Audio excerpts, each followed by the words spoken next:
ನಮ್ಮ Sahyadri news channel ಅನ್ನು YouTube, Facebook ಹಾಗೂ ಇನ್ಸ್ಟಾಗ್ರಾಂನಲ್ಲಿ ನೋಡಿ. ಸಬ್ಸ್ಕ್ರೈಬ್, ಲೈಕ್ ಮತ್ತು ಶೇರ್ ಮಾಡಿ ಪ್ರೋತ್ಸಾಹಿಸಿ. ನೈಋತ್ಯ ಶಿಕ್ಷಕರ ಕ್ಷೇತ್ರದಿಂದ ಕಳೆದ ಬಾರಿ 2018ರಲ್ಲಿ ಪಕ್ಷೇತರ ಅಭ್ಯರ್ಥಿಯಾಗಿ ಸ್ಪರ್ಧಿಸಿ ನಿಮ್ಮೆಲ್ಲರ ಒಂದು ಸಹಕಾರದಿಂದ ಕೇವಲ 327 ಮತಗಳಿಂದ ನಾನು ಪರಾಭವಗೊಂಡಿದ್ದೆ.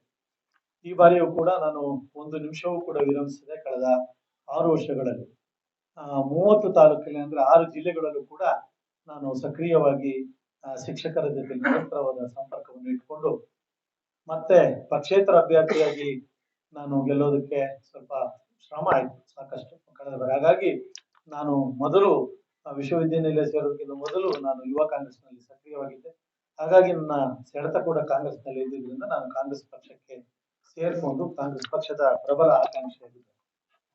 ಹಾಗೇನೆ ಒಂದು ವರಿಷ್ಠರ ಭರವಸೆ ಹಿನ್ನೆಲೆಯಲ್ಲಿ 30 ತಾಲೂಕುಗಳಲ್ಲಿ ಕೂಡ ಕಾಂಗ್ರೆಸ್ ಪಕ್ಷದ ಕಚೇರಿಯ ಮೂಲಕ ಆಗ ನನ್ನದೇ ಆದಂತಹ ತಂಡವನ್ನು ಕಟ್ಕೊಂಡು 30,000 ಅರ್ಜಿಗಳನ್ನ ವಿತರಿಸುವುದರ ಮೂಲಕ ಸುಮಾರು 11,000 ಮತದಾರರ ನೋಂದಣಿ ಮಾಡ್ತಕ್ಕಂಥ ಕೆಲಸವನ್ನು ನಾನು ಸ್ವಂತವಾಗಿ ಅಂದ್ರೆ ನನ್ನೆಲ್ಲ ಗೆಳೆಯರ ಒಂದು ಸಹಕಾರವಾಗಿ ನಾನು ಮಾಡಿದ್ದೆ. ಆದ್ರೆ ಪಕ್ಷದ ಒಂದು ನಿರ್ಣಯ ಈ ಹಿಂದೆ 2 ಬಾರಿ ಸ್ಪರ್ಧೆಯನ್ನ ಮಾಡಿದಂತ ಮತ್ತೆ ಹಿರಿಯರು ಆದಂತ ಕೊಡಗು ಜಿಲ್ಲಾ ಕಾಂಗ್ರೆಸ್ ಅಧ್ಯಕ್ಷರು ಕೂಡ ಆಗಿದ್ರು. ಹಾಗಾಗಿ ಅವರು ಹಿರಿಯರಿದ್ದಾರೆ, ಅವರು ಪಕ್ಷ ಅಧಿಕಾರದಲ್ಲಿದ್ದಂತ ಸಂದರ್ಭದಲ್ಲಿ ಅವರಿಗೆ ಅವಕಾಶ ಸಿಕ್ಕಿತ್ತು.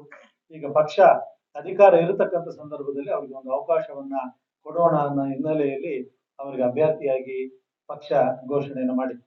ಆದ್ರೂ ಕೂಡ ನಾನು ಮೊನ್ನೆ ದಿನ ನಾಮಪತ್ರವನ್ನ ಸಲ್ಲಿಸಿದ್ದೆ. ಬಹಳ ಮುಖ್ಯ ಕಾರಣ ಅಂತ ಅಂದ್ರೆ ಉಡುಪಿ ಭಾಗದಲ್ಲಿ ಕಾಂಗ್ರೆಸ್ ಮತ್ತು ಬಿಜೆಪಿ 2 ಪಕ್ಷಗಳು ಕೂಡ ಯಾವುದೇ ಅಭ್ಯರ್ಥಿಯನ್ನ ಅಲ್ಲಿ ಘೋಷಣೆ ಮಾಡಿಲ್ಲ, ಅಂದ್ರೆ ಟಿಕೆಟ್ ಅನ್ನು ಕೊಟ್ಟಿರ್ಲಿಲ್ಲ. ಹಾಗಾಗಿ ನಾನು ಮೂಲತಃ ಉಡುಪಿಯವನಾಗಿರೋದ್ರಿಂದ ಆ ಭಾಗದ ಜನ ನನ್ನನ್ನ ನೀವು ಈ ಭಾಗದ ಕರಾವಳಿ ಭಾಗದ ಸ್ಪರ್ಧೆಯ ಕಳೆದ ಬಾರಿ ನೀವು ಬಹಳ ಕಡಿಮೆ ಅಂತರ ಸೋತಿರೋದ್ರಿಂದ ನೀವು ಈ ಚುನಾವಣೆಗೆ ಸ್ಪರ್ಧಿಸಬೇಕು ಅಂತ ಹೇಳಿ ಬ್ರಹ್ಮಾವರ, ಆಮೇಲೆ ಹೆಬ್ರಿ, ಆಮೇಲೆ ಕುಂದಾಪುರ, ಕಾರ್ಕಳದಲ್ಲಿ ಶಿಕ್ಷಕರ ಸಂಘದವರು ನನ್ನನ್ನು ಕರೆಸಿ ಮಾತ್ರ ನೀವು ಸ್ಪರ್ಧೆಯನ್ನ ಮಾಡಬೇಕು ಅಂತ ಹೇಳಿ ನಾನು ಒತ್ತಡವನ್ನು ಕೂಡ ಹೇರಿದ್ದೆ. ಈ ಎಲ್ಲ ಅಂಶಗಳನ್ನ ನಾನು ವರಿಷ್ಠರ ಗಮನಕ್ಕೆ ತಂದು ನಾಮಪತ್ರವನ್ನು ಸಲ್ಲಿಸಿದ್ದೆ. ಕೊನೆ ಹಂತದವರೆಗೂ ಕೂಡ ನಾನು ನನಗೆ ಟಿಕೆಟ್ ಸಿಗ್ಬಹುದು ಅಂತಕ್ಕಂಥ ಆಕಾಂಕ್ಷೆಯಿಂದ ನಾನು ಕಣದಲ್ಲಿದ್ದೆ. ಹಾಗಾಗಿ ನಾನು ಕಣದಲ್ಲಿರ್ತಕ್ಕಂಥದ್ದನ್ನ ಗಮನಿಸಿ ನಮ್ಮ ಈ ರಾಜ್ಯದ ಮಾನ್ಯ ಮುಖ್ಯಮಂತ್ರಿಗಳಾದಂತ ಸನ್ಮಾನ್ಯ ಶ್ರೀ ಸಿದ್ದರಾಮಯ್ಯನವರು ಹಾಗೂ ಕೆಪಿಸಿಸಿ ಅಧ್ಯಕ್ಷರು ಅಂತಕ್ಕಂಥ ಹಿನ್ನೆಲೆಯಲ್ಲಿ ನಾನು ಪಕ್ಷಕ್ಕೆ ನಿಷ್ಠನಾಗಿ ಪದೇ ಪದೇ ನಮ್ಮ ಕೆಪಿಸಿಸಿ ಅಧ್ಯಕ್ಷರು ಹೇಳ್ತಾ ಇರ್ತಾರೆ, ಯಾವತ್ತೂ ಕೂಡ ಪಕ್ಷ ಮುಖ್ಯ, ವ್ಯಕ್ತಿ ಮುಖ್ಯ ಅಲ್ಲ ಅಂತ ಹೇಳಿ. ನಿನ್ನೆ ದಿನ ಕೂಡ ಸನ್ಮಾನ್ಯ ಶ್ರೀ ಮಧು ಬಂಗಾರಪ್ಪನವರು ನನಗೆ ಈ ನಾಮಪತ್ರವನ್ನು ಹಿಂಪಡೆಯೋದ್ರ ಜೊತೆಲಿ ಅವರಿಗೆ ಡಿ ಕೆ ಶಿವಕುಮಾರ್ ಸಾಹೇಬರು ನಮ್ಮನ್ನ ಕರೆದುಕೊಂಡು ಬರಲು ತಿಳಿಸಿದ್ರು. ನಾನು ಮತ್ತೆ ನನ್ನೊಡನೆ ಪದವೀಧರ ಕ್ಷೇತ್ರದಿಂದ ನಾಮಪತ್ರವನ್ನ ಹಿಂಪಡ್ಕೊಳ್ಳುವಂತ ಸಾಕಷ್ಟು ಎನ್ರೋಲ್ಮೆಂಟ್ ಕೂಡ ಅವರು ಕೂಡ ಮಾಡಿದ್ರು.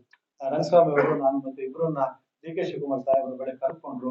ಅವರು ಹೇಳಿದ್ರು, ಪಕ್ಷದ ಮೇಲೆ ನೀವು ನಿಷ್ಠೆ ಇಡಿ, ಮುಂದಿನ ದಿನಗಳು ಸೂಕ್ತ ಸ್ಥಾನಮಾನಗಳನ್ನು ಕಲ್ಪಿಸಿಕೊಡ್ತೇವೆ ಅಂತಕ್ಕಂಥ ಮಾತನ್ನು ಕೂಡ ಹೇಳಿದ್ರು. ಅದೆಲ್ಲಕ್ಕಿಂತ ಮುಖ್ಯವಾಗಿ ಪಕ್ಷ ನಿಷ್ಠೆಯಿಂದ ನಾನು ಇಲ್ಲಿ ಉಳ್ಕೊಂಡಿದ್ದೇನೆ.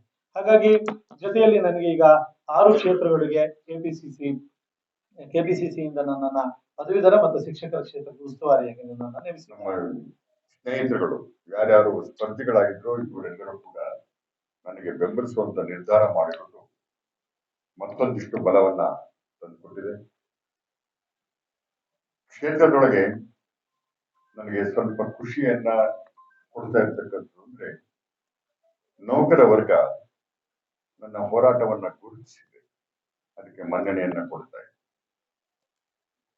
ಸದನದಲ್ಲಿ ಒಂದು ಗಟ್ಟಿ ಧ್ವನಿಯಾಗಬಲ್ಲೆ ಅಂತಕ್ಕಂಥ ಆತ್ಮವಿಶ್ವಾಸ ಅವರ ಮಾತಿನಲ್ಲಿ ವ್ಯಕ್ತ ಮಾಡ್ತಾರೆ.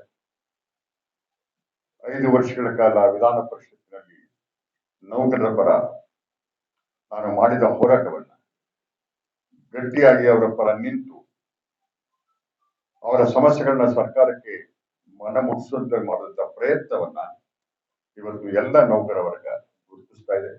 ವಿಶೇಷವಾಗಿ NPS, OPS-ನವರು, ಶಿಕ್ಷಕ ಕ್ಷೇತ್ರದ ಬಡ್ತಿ ಮುಂತಾದ ಸಮಸ್ಯೆಗಳು, ವರ್ಗಾವಣೆ ಸಮಸ್ಯೆಗಳು,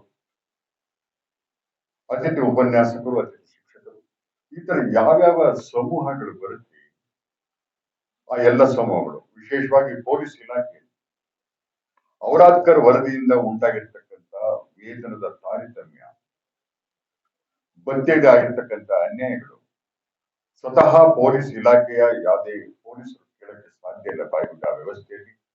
ಅಂತ ಸಂದರ್ಭದಲ್ಲಿ ಧ್ವನಿ ಇಲ್ಲದೆ ಇರ್ತಕ್ಕಂಥ ಪೊಲೀಸರ ಪರವಾಗಿ ಸದನದಲ್ಲಿ ನಾನು ಮಾತನಾಡಿದ್ದೇನೆ.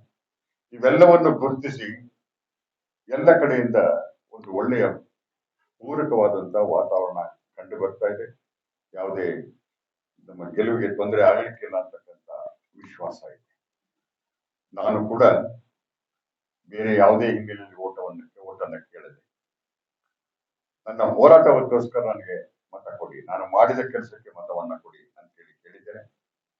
ನನ್ನ ಹೋರಾಟದ ಹಿನ್ನೆಲೆಯಲ್ಲಿ ನೌಕರರ ವರ್ಗದ ಮನಸ್ಸನ್ನ ಮುಟ್ಟುವಂತ ಎಲ್ಲ ಪ್ರಯತ್ನವನ್ನ ಮಾಡಿದ್ದೇನೆ.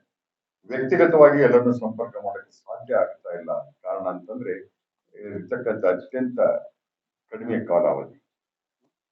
ಹಾಗಾಗಿ ಸಂಘಟನೆಗಳ ಪ್ರಮುಖರ ಮೂಲಕ, ಕೆಲವೇ ವ್ಯಕ್ತಿಗತವಾಗಿ ನಮ್ಮ ಸ್ನೇಹಿತರ ಮೂಲಕ ಮುಟ್ಟುವಂತ ಪ್ರಯತ್ನ ಮಾಡಿದೆ. ಖಂಡಿತವಾಗಿಯೂ ಕೂಡ ಈ ಬಾರಿ ವಿಧಾನ ಪರಿಷತ್ತಿಗೆ ಪದವೀಧರ ಕ್ಷೇತ್ರ ಹಾಗೂ ಶಿಕ್ಷಕರ ಕ್ಷೇತ್ರ ಎರಡರಲ್ಲೂ ಕೂಡ ಕಾಂಗ್ರೆಸ್ಗೆ ಜಯ ಸಿಗುತ್ತೆ ಅಂತಕ್ಕಂಥ ವಿಶ್ವಾಸ ಇದೆ ನನಗೆ. ಪ್ರತಿ ಭಟ್ರು ಕೂಡ ಸ್ಪರ್ಧೆಯನ್ನು ಮಾಡಿದ್ದಾರೆ. ನಾನು 2 ದಿನ ಮಂಗಳೂರು ಉಡುಪಿಯಲ್ಲಿ ಇದ್ದೇನೆ. ಅವರ ಮತವನ್ನು ಅವರು ತೆಗೆದುಕೊಳ್ತಾರೆ. ನನ್ನ ಮತಗಳಿಗೆ ಏನ್ ತೊಂದರೆ ಆಗುತ್ತೆ? ನಮ್ಮ ಸ್ಪರ್ಧೆ ಇರುವಂತದ್ದು ನಮ್ಮ ಶಕ್ತಿ ಆಧಾರದ ಮೇಲೆ. ಯಾರು ಸ್ಪರ್ಧೆ ಮಾಡಿದ್ದಾರೆ, ಯಾರು ಮಾಡಲಿಲ್ಲ ಅನ್ನೋದ್ರ ಮೇಲೆ ನಮ್ಮ ಶಕ್ತಿಯೂ ಜಾಸ್ತಿ ಆಗೋದಿಲ್ಲ ಅಥವಾ ಕುಂದೋದಿಲ್ಲ. ಅವರ ಮತವನ್ನು ನನಗೆ 4 ಜನ ಇದ್ದಾರೆ. ನಾವು ಮೊದಲಿಗರಾಗಿದ್ದೇವೆ, ಬಾಕಿಯವರು ನಮ್ಮನ್ನ ಬೆನ್ನ